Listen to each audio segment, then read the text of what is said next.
인간의 역사는 이민의 역사라고 해도 과언이 아닙니다. 인간이 범죄하고 난 후에 에덴의 동편으로 쫓겨났습니다. 그래서 처음부터 이민의 삶을 살았습니다. 에덴의 동편의 노 땅에 살았고, 그리고 가인은 이주하는 자가 되리라고 하나님께서 명령하셨습니다. 온 인류가 홍수 이전에 세상에 퍼져나갔을 것입니다. 홍수 이후에 아라랏 산으로부터 시작된, 아라랏 산에서부터 내려온 노아의 8명의 식구가 민족을 이루게 되었습니다. 그리고 그들이 지금의 유프라테스 강, 티그리스 강 근방에 살고 있었습니다. 그들이 바벨탑을 세웠습니다. 그리고 나서 또 다시 이민하게 되었습니다. 하나님께서 언어를 다 가르셨고, 그리고 동족을 따라서, 시족을 따라서 그들이 흩어지게 되었습니다. 아마 우리 민족도 수메르 아카드 문명이 발생될 때에 아마 우리 민족들도 그들로부터 퍼져나갔을 것입니다. 우리나라는 유물로 볼 때는 스키타의 시베리아 계통의 사람들이다. 그래서 지금의 중앙아시아 시베리아 평원에 살고 있는 사람들, 그런 사람들이 우리 민족과 유전자가 같은 사람들입니다.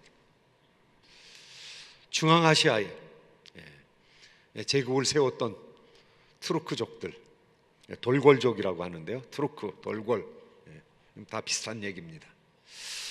그 제국이 컸을 때는 터키에서 우리나라 한반도에 이르기까지 거대한 제국을 형성했고, 그 지경을 따라서 많은 사람들이 신속하게 동쪽으로 이동했을 것입니다. 그들이 가지고 있는 비슷한 유물들은 금관, 그리고 나무로 상자를 만들어서 시신을 모시고 그것을 돌로 가득 쌓아놓는 적석 목곽분을 가지고 있습니다. 그리고 언어로는 우랄 알타이 어족입니다. 알타이 산맥, 우랄 산맥을 중심으로 살았던 사람들이 동쪽으로 이동하면서 우리나라 사람이 되었을 것입니다. 사람은 이렇게 이동했습니다. 또 중남미에 있는 인디언들, 이동해 온 사람들이죠. 그런데 사람들만 이민하는 것이 아니라 하나님도 이동하십니다. 하나님도 이민하십니다. 이 성경에는 하나님께서 이민 가신다는 이야기가 나와 있습니다. 물론 이집트에서 하나님께서 하나님 백성들과 함께 이민 오셨습니다. 구름 기둥과 불 기둥을 백성들한테 보이시며 성막 위에 존재하시는 분으로 40년간 광야를 이동하셨고요. 그리고 하나님의 땅, 하나님께서 지정하신 땅 가나안으로 이민하셨습니다. 그런데 하나님께서 또 이민을 가셔야 됐습니다. 왜냐하면 이스라엘 백성들이 너무 죄를 범해가지고 그 죄 범하는 것이 너무 지긋지긋해서 하나님 죄와 함께 하실 수 없으신 분이라 하나님께서 이민을 결정하셨습니다. 그 이민을 결정하시는 내용이 에스겔서 11장 23절 24절에 나오고 있는데요, 하나님께서 이민하시는 것입니다. 이민하시는 모습을 한번 말씀을 통해서 여러분 보시겠습니까? 에스겔서 11장 한번 같이 읽도록 하겠습니다. 시작. 여호와의 영광이 성읍 가운데서부터 올라가 성읍 동쪽 산에 머무르고 주의 영이 나를 들어 하나님의 영의 환상 중에 데리고 갈대아에 있는 사로잡힌 자 중에 이르시더니 내가 본 환상이 나를 떠나 올라간지라. 하나님께서 지금 이민하시는 것입니다. 하나님께서 이민하시는데 떠나기 싫으신 거예요. 어디에 머무르셨는가 하면은 예루살렘의 동쪽 산 감람산에 머무르셔서 자신이 계시던 성읍을 다시 돌아보시는 것입니다. 자신이 임재해 있던 성전을 다시 돌아보시는 것입니다. 그리고 하나님께서 떠나시는 환상을 본 지 6년 만에 예루살렘 성이 완전히 망해버렸습니다. 완전히 흩어졌습니다. 하나님께서 하나님 백성을 따라서 바벨론 땅으로 이민 가시는 것이죠. 하나님 이민 가시는 것이 좋았겠습니까? 그런데 오늘 본문 말씀은 하나님께서 이민 가셨던 하나님의 영광이 다시 돌아오신다는 거예요. 이사야 60장 1절 2절 말씀은 하나님이 다시 이민 오신다는 거예요. 예루살렘으로 다시 이민 오신다는 것입니다. 성전을 짓고 그곳에서 영광을 받으시고 하나님의 백성들과 함께 거하시면서 하나님의 백성을 축복하시기 위해서 하나님의 영광이 다시 오신다는 거예요. 60장 1절 2절의 말씀이십니다. 같이 한번 읽어보시도록 하겠습니다. 시작. 일어나라, 빛을 발하라. 이는 내 빛이 이르렀고 여호와의 영광이 내 위에 임하였음이니라. 보라, 어둠이 땅을 덮을 것이며 캄캄함이 만민을 가리려니와 오직 여호와께서 내 위에 임하실 것이라. 그의 영광이 내 위에 나타나리니. 예루살렘 위에 나타난다는 것이죠. 하나님 백성들 가운데 나타나게 된다는 것이죠. 하나님께서 다시 이민 오신다는 것이죠. 하나님의 영광이, 떠났던 영광이 다시 오시게 된다는 것이죠. 하나님께서 다시 오신다는 것은 하나님의 백성들에게는 최고의 축복입니다. 하나님께서 임하신다. 하나님께서 임하신다는 것은, 하나님의 영광이 임하신다는 것은 어떤 의미가 있습니까? 하나님께서 임하시면 하나님은 빛이시기 때문에 빛으로 임하신다는 것이죠. 하나님께서 첫 번째 우리에게 임하실 때 하나님은 빛이시라고 그랬습니다. 하나님은 광명이라고 그랬습니다.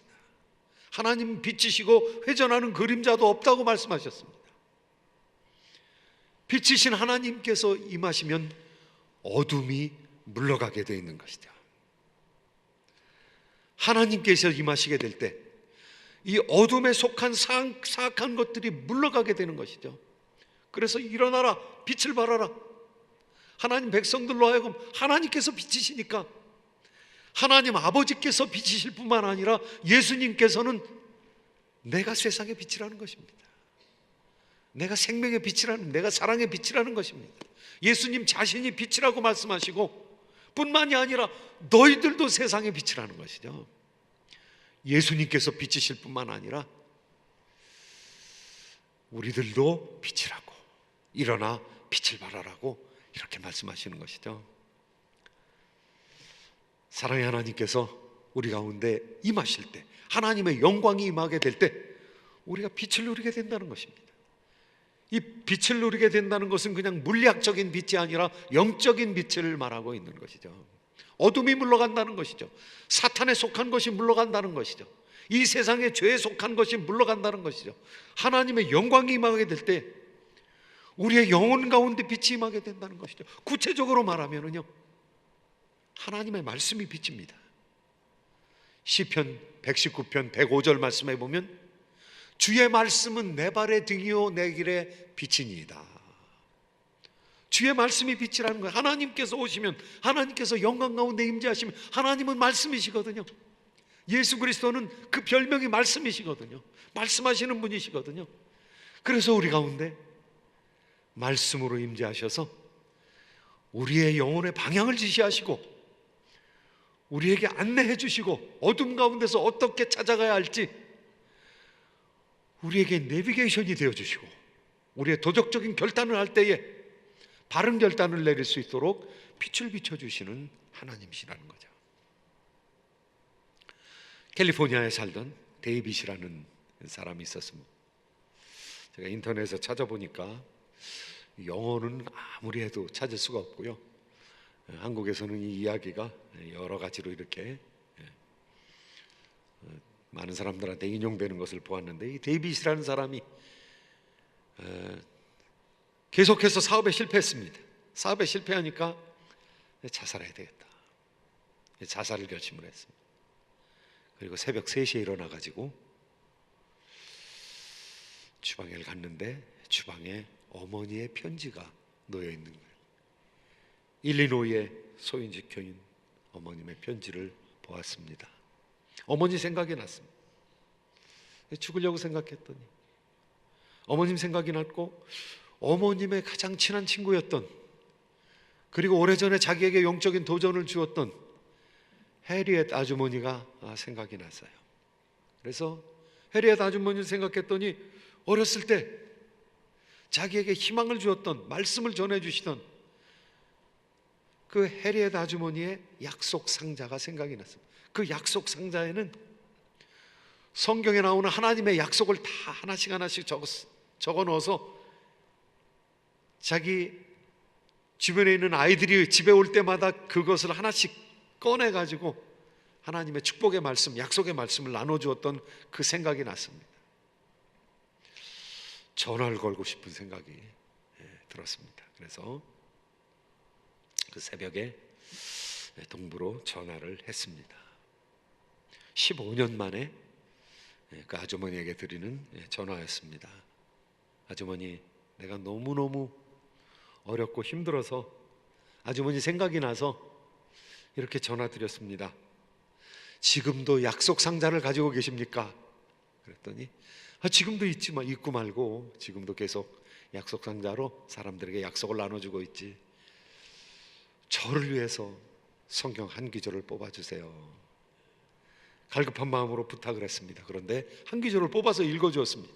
마태복음 7장 7절의 말씀입니다. 구하라 그리하면 주실 것이요, 찾으라 찾을 것이요, 문을 두드리라 그리하면 열릴 것이니. 격려가 되었습니다. 한 구절만 더 주세요. 그랬더니 그 가운데 많은 구절 가운데서 무작위로 하나를 또 뽑아가지고 읽어주었습니다. 시편 37편 5절의 말씀이었습니다. 내 길을 여호와께 맡기라 그리하면 그가 너를 지도하시리라. 두 말씀을 듣고 그 아주머니에게 고백했습니다. 아주머니, 제가 사실은 자살을 하려고 했는데 내가 계획한 것을 철회하겠습니다. 저를 위해서 기도해 주세요.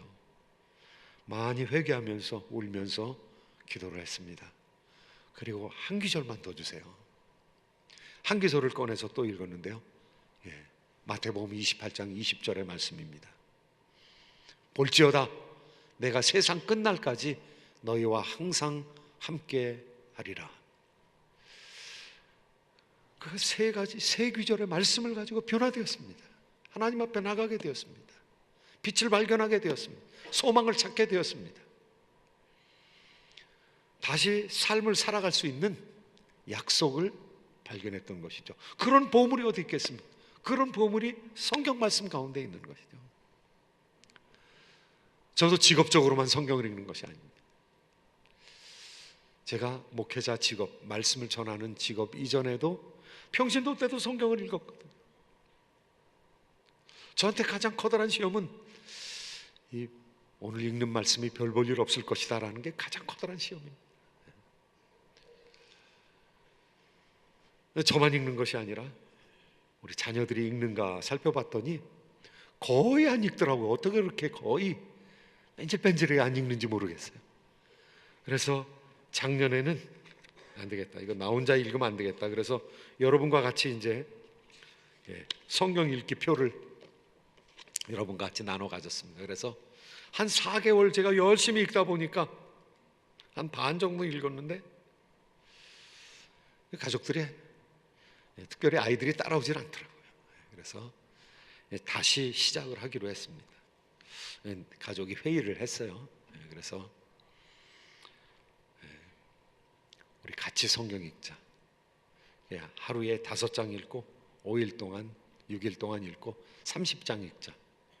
그리고 토요일 주일은 쉬고 우리 주일날 10시에 밤에 모여가지고 성경 읽은 거를 1시간 정도 같이 나누자 그랬습니다.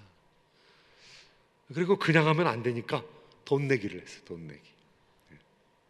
참석 안 하면 10불, 그 다음에 성경 안 읽으면 한 장 안 읽는데 1불, 그래가지고 아무것도 안 하고 그냥 오면은 40불, 아무것도 안 하고 그냥 빠지면 40불, 그리고 아무것도 안 읽고 오면은 30불. 근데 얼마나 애들이 지독한지 제가 이제 다 못 읽어가지고 이제 벼락치기로 읽다가 10시가 돼가지고 한 장이 남았어요. 3분만 기다려주면 되는데 그거를 안 기다려주더라고요. 1불 내라고. 그래서 아무튼 초반에는 돈이 쏠쏠하게 모였습니다. 얼마인지 다 세어보진 않았는데 한 100불이 좀 넘을 것 같은데요. 근데 뭐 애들이 돈 내기 싫으니까 열심히 잘 읽더라고요. 그래서 구약을 다 읽었어요. 구약을 다 읽고 이제 이번 주 오늘 저녁에는 이제 마가복음 2장까지 읽는 그런 상황이 되었는데요. 일주일에 한 번씩 가족 예배도 드리고 또 성경도 나누고 그러니까 또 평소에 하고 싶은 얘기도 하고, 이거 얼마나 참 저희들에게 귀한 시간인지 모릅니다. 가족이 말씀 가운데서 하나 되는 그런 시간을 갖게 되었고요. 언제까지 아이들이 저희와 같이 있을지는 모르지만은 계속 하는 것이 참 축복의 시간이다라는 생각이 들었습니다. 하나님의 말씀, 이 최고의 보물이죠. 최고의 보물. 이 보물을 하나님께서 우리에게 빛으로 주시는 것입니다. 우리 교회에서도요, 말씀 교육을 많이 여러 면에서 하고 있습니다. 그리고 특별히 새벽 기도 때마다 하나님 말씀을 우리가 읽는데 매일 성경으로 읽습니다. 여러분이 한 끼 정도 투자하시면은요, 두 달 동안 말씀을 읽을 수 있는 책자가 생깁니다. 매번 큐티하는 거죠. 이건 새벽 기도 때도 쓰고요, 여러분 구역 예배 드릴 때도 쓰고, 또 제자 훈련할 때는 이걸로 큐티하고, 큐티 카페 할 때는 그 카페에서도 이 교재로 하고 있습니다. 우리가 어디 여행 간다 할지라도 우리 구역 식구들이 다 같은 본문으로 묵상하고 함께 나올 수 있다면은 우리가 말씀 가운데서 교제를 이어갈 수 있는 아주 좋은, 여러분이 뭐 10불이 안 되는 것을 투자하면 두 달 동안, 그리고 두 달에 한 번씩 수요 예배 때 강사를 모십니다. 그래서 요한복음을 이제 1월달, 2월달에 읽게 되는데, 이 요한복음 전체의 그림을 여러분이 돈도 안 내도 훌륭한 강사, 그것 때문에 학위까지 받은 그런 말씀을 전문적으로 연구한 강사가 오셔가지고 요한복음의 홀 픽처를 이번 수요일 날에도 그려주시는 것이죠. 사랑하는 성도 여러분, 하나님의 말씀으로 여러분을 축복합니다. 하나님의 말씀이, 하나님의 영광이 임하시면 여러분이 말씀 충만하게 되는 것이거든요. 말씀 충만하게 되면 그 말씀의 빛을 따라 여러분이 존귀 여김을 받게 되는 것이거든요. 여러분의 기업에 재물이 넘치게 되기를 예수님의 이름으로 축복합니다. 여러분의 가정에 부흥이 일어나기를 예수 그리스도의 이름으로 축복합니다. 그리고 이 교회 가운데 하나님의 사역을 위해서 쓸 물질들이 풍성케 되어지기를 예수 그리스도의 이름으로 축복합니다. 기쁨의 도시가 되는 것이죠. 예루살렘이 즐거움의 도시가 되는 것이죠. 사람들이, 그 전에는 어떻게 됐습니까? 망하였을 때는요, 늑대들이 그냥 밤에 돌아다니는 곳이 되었습니다. 올빼미가 우는 곳이 되었습니다. 그런데 하나님께서 회복시켜 주시니까 엄청나게 회복되는 것이거든요. 많은 사람들이 거하며 하나님께 영광을 돌리는 장소가 되는 것이거든요. 세 번째, 이와 같은 은혜와 축복이 임할 때 어떻게 돼야 되는가? 오늘 말씀 1절 말씀에 보면 일어나라 빛을 발하라 이렇게 얘기하고 있습니다. 일어나라 빛을 발하라. 우리 예수님께서 성령으로 충만해지셨을 때, 우리 예수님께서 이 땅에 오셔서 사역을 감당해 주셨는데요, 예수님께서 자신의 초기 사역을 감당하면서 나사렛 회당에 들어가서 읽었던 성경 말씀이 있습니다. 그 성경 말씀이 이사야 61장의 말씀입니다. 하나님의 놀라운 회복이 있을 때에 하나님의 백성들은 어떻게 하게 되는가? 하나님의 지도자들은 어떻게 하게 되는가? 오늘 말씀 가운데 보니까요, 61장 1절의 말씀, 하나님의 사역을 감당하게 된다. 일어나서 빛을 발하게 되어 있다는 것이죠. 시편 61편 이사야 61장 1절 말씀 다 같이 한번 읽겠습니다. 시작. 주 여호와의 영이 내게 내리셨으니 이는 여호와께서 내게 기름을 부으사 가난한 자에게 아름다운 소식을 전하게 하려 하심이라. 나를 보내사 마음이 상한 자를 고치며 포로된 자에게 자유를, 갇힌 자에게 노임을 선포하며 여호와의 은혜의 해를 전파하게 하려 함이라. 하나님께서 예수 그리스도를 보내셨다는 것은 나를 보내사 일어나서 빛을 발하게 한다는 것이죠. 우리가 하나님의 은혜 받으면 어떻게 됩니까?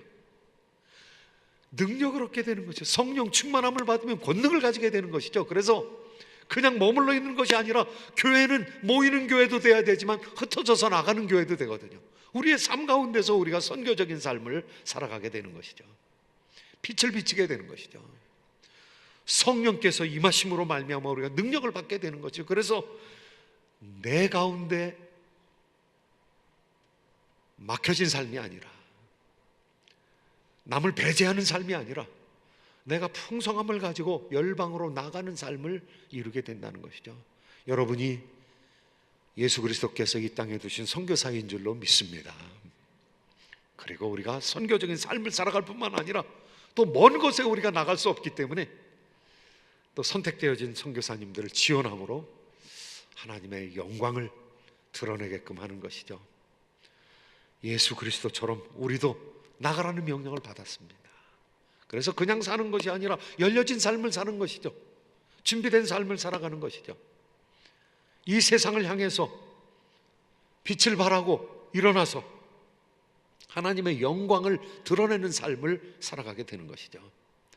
사랑하는 성도 여러분, 참으로 여러분의 빛을 말 안에 두는 것이 아니라, 등경 아래에 두는 것이 아니라 등경 위에 두고, 그리고 말 위에 둠으로 말미암아 여러분의 삶의 아름다운 진리로 빛나서 많은 사람들에게 기쁨을 회복시키는 그런 2017년의 삶이 되기를 예수 그리스도의 이름으로 축원드립니다.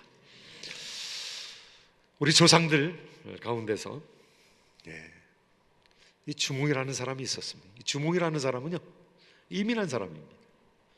부여에서 쫓겨내려왔습니다. 이 동부여라는 국가에서 쫓겨내려왔습니다. 쫓겨내려와 가지고 고구려라는 나라를 세웠습니다. 이 주명이 쫓겨가면서 자기 어머니와 부인을 다 두고 자기만 도망쳐 나왔습니다. 오리마리 협부라는 사람을 데리고 같이 다른 곳으로 이주해서 고구려라는 나라를 세웠는데요, 자기 아내 예시 부인 배가 이렇게 부른 상황에서 아이를 낳는 것을 보지 못하고 도망쳐야 됐습니다. 그런데 예시 부인에게 떠나면서 단검을 뚝 잘라서 아이를 낳으면 유리라 이름 짓고 이 단검을 가지고 나를 찾아오게 하십시오. 그렇게 전가를 하고 갔습니다. 남자아이를 낳았습니다. 유리라고 이름을 지었는데요, 그 아이가 자라기까지 아버지의 이름을 얘기하지 않았습니다. 아이가 개구지게 자라났습니다. 그래서 사고를 많이 치고 돌아다녔습니다. 그런데 어느 날에는 이 아이가 집에 들어와 가지고, 어머니, 왜 딴 사람은 아빠가 있는데 우리는 아빠가 없어요? 왜 나는 아빠가 없어요? 주변에서 이 애비 없는 자식이라고 막 욕을 했거든요. 사고를 치고 돌아다니니까 나이가 되었을 때 그 유리에게 얘기를 했습니다. 네 아버지는 고구려의 왕이다. 그런데 네가 네 아버지를 찾아가려면 꼭 찾아가야 될 것이 있다. 아버지가 숨기고 간 것이 있는데 칼을 분지른 것을 숨기고 가셨다. 6모가 된 7모가 난 소나무 밑에 7모가 된 돌 아래에 그 칼을 숨겼는데 그 칼을 가지고 가면 아버지께서 너를 받아줄 것이다. 이 아이가 아버지가 왕이라는 얘기를 듣고 그 보물을 찾기 시작했습니다. 아버지가 숨기고 간 것이 어디 있는가, 여러 날을 찾다가 하루는 집에 들어와 가지고 한숨을 푹 쉬면서 아버지가 숨겨놓은 보물이 어디 있을까. 그런데 한숨을 쉬면서 밑을 보니까 자기 집 기둥이 7개 모가 된 그런 소나무로 만들어졌거든요. 그리고 그 밑에 추춧돌이 7모가 된 돌이거든요. 거기를 뒤져보았습니다. 거기서 칼을 찾았습니다. 칼 조각을 찾고 어머니와 같이 아버지를 찾아갑니다. 아버지 주몽을 만나게 됩니다. 그리고 칼을 대조해보고 내 아들이라는 것을 확인하게 되는 것이죠. 사랑하는 성도 여러분, 하나님 아버지께서 우리의 심령 가운데 심어주신 아들의 표시가 있습니다. 아들의 표시. 여러분, 그 아들의 표시가 무엇입니까? 우리가 예수 그리스도를 믿었을 때 아버지께서 우리에게 내려주신 선물이 있는데 성령님이십니다. 여러분 가운데 있는 성령님이 우리가 하나님의 아들이라는 표시입니다. 하나님께서 우리에게 내려주신 말씀이 있습니다. 말씀. 그 말씀이 하나님 아들 된 표시입니다.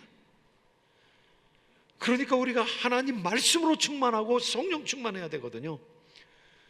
그렇게 살아가다가 하나님을 만날 때 넌 내 아들이면 너 어쩜 나하고 그렇게 비슷하냐. 네 마음에 있는 성령이 나로부터 나간 성령이다. 네 마음에 있는 말씀이 내가 한 말이다. 하나님 해석해 주실 것입니다. 말씀해 주실 것입니다. 우리가 하나님 말씀으로 충만하고 성령으로 충만하면서 2017년을 살아가야 되겠는데 어떻게 해야 되겠습니까? 성령 충만하면요, 여러분이 기도 충만할 때 성령 충만하게 되는 줄로 믿습니다. 일주일 우리가 한번 헌신하십시다.